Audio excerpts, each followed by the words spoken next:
ఐక్యరాజ్య సమితి నిర్దేశించిన సుస్థిరాభివృద్ధి లక్ష్యాలపై ఎస్ వీకెండ్ పేరుతో ఏర్పడ్డ స్వచ్ఛంద సంస్థ 10 ఏళ్లు పూర్తి చేసుకుంది. ఆంధ్ర విశ్వవిద్యాలయం సైకాలజీ విభాగంలో జరిగిన వార్షికోత్సవానికి AU science college principal professor MVR రాజుతో సహా పలువురు ప్రముఖులు హాజరయ్యారు. దేశవ్యాప్తంగా 3000 మంది విద్యార్థులతో అతిపెద్ద వ్యవస్థగా ఏర్పడిన ఈ సంస్థ విశాఖ నగరంపై ప్రత్యేక దృష్టి సారించాలని ప్రొఫెసర్ ఎంవీఆర్ రాజు కోరారు. మత్తు పదార్థాలకు బానిసలుగా మారుతున్న యువతను రక్షించుకోవడంలో ఈ సంస్థ తనదైన పాత్ర పోషించాలని కోరారు. సంస్థ వ్యవస్థాపకుడు స్టీఫెన్ అనురాగ్ మాట్లాడుతూ ఐక్యరాజ్య సమితి నిర్దేశించిన సుస్థిరాభివృద్ధి లక్ష్యాలలో యువత భాగస్వామ్యాన్ని కోరుతూ అనేక కార్యక్రమాలు చేస్తూ వస్తున్నామని అన్నారు. వివిధ రూపకల్పన, అర్థశాస్త్రం, రాజనీతి శాస్త్రం వంటి రంగాల్లో యువత ఆలోచనలకు అనేక వేదికలు ఏర్పాటు చేస్తున్నామని చెప్పారు. ఈరోజు మా ఎస్వీకెన్ సభ్యులందరూ విశాఖపట్నం ఆంధ్ర యూనివర్సిటీలో జరుపుకోవడం జరుగుతుంది. నేను స్టీఫెన్ అనురాగ్ ప్రతిపాటి ఈ సంస్థకి ఫౌండర్గా ఉన్నాను.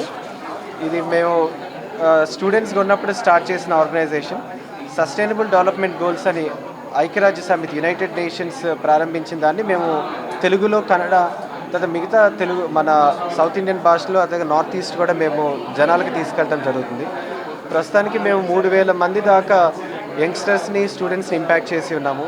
ముఖ్యంగా మా దగ్గర పారాలీగల్ క్లినిక్స్ అని చెప్పి, ఆ తర్వాత model parliaments, model United nation assemblies, ఇట్లా వాటితో స్టూడెంట్స్ మధ్యలో పొలిటికల్, పాలసీ, ఎకనామిక్స్ సంబంధించిన సబ్జెక్ట్స్ మీద అవగాహన చేయడం జరుగుతుంది.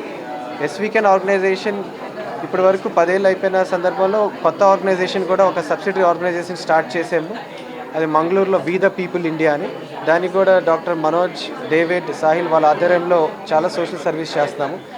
సో ఈ సంస్థకి ప్రెసిడెంట్గా ఉన్న తేజ, అదేవిధంగా కౌశిక్, శిరీష్, ఈనోష్, వీళ్ళందరూ, ప్రియా, వీళ్ళందరూ చాలా హెల్ప్తో విశాఖపట్నంలో ఉన్న ప్రతి ఒక్క యంగ్స్టర్ స్టూడెంట్స్ని అడ్రస్ చేస్తూ ఆంధ్రప్రదేశ్లో కూడా స్కూల్స్లో, కాలేజెస్లోకి వెళ్ళి వాళ్ళందరినీ ఈ సస్టైనబుల్ డెవలప్మెంట్ గోల్స్, పర్యావరణం సంబంధించిన బాధ్యతలు, ట్రాఫిక్ ఎడ్యుకేషన్, సైబర్ సెక్యూరిటీ, వీటి మీద ఎక్కువగా అవగాహనే కాకుండా వాళ్ళకి దాని మీద వర్క్షాప్, ఆ తర్వాత ట్రైనింగ్ కూడా ఇవ్వడానికి మేము ఈ సంవత్సరం ప్లాన్ చేస్తున్నాము. ఈరోజు చాలా బాగా జరిగింది ప్రోగ్రామ్, మా 10th anniversary. Thank you. Especially in Visakhapatnam, what I have seen, some medical colleges or engineering colleges, more than 30% of these habituated ganja. This is a very pathetic situation in Visakhapatnam. The highest ganja exporting to other countries from Visakhapatnam and coming into the school education, that is also very, very pathetic. In each politicians or governments, they come forward to the positions, they themselves introducing according to their convenience. Students under crisis with regard to the syllabus. And third one, more than 40% of the people living into the rural areas, lack of proper nutrition food. Lack of nutrition food, growth and development rate drastically decreasing with regard to physical development, cognitive development, emotional, social and intellectual development. So that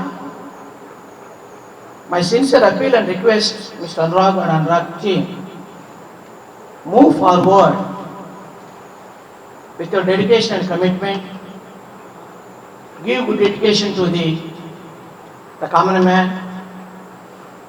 Give proper nutrition food to the suffering people in our country.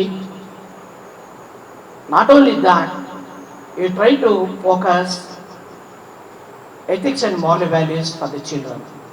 Thank you, one and all.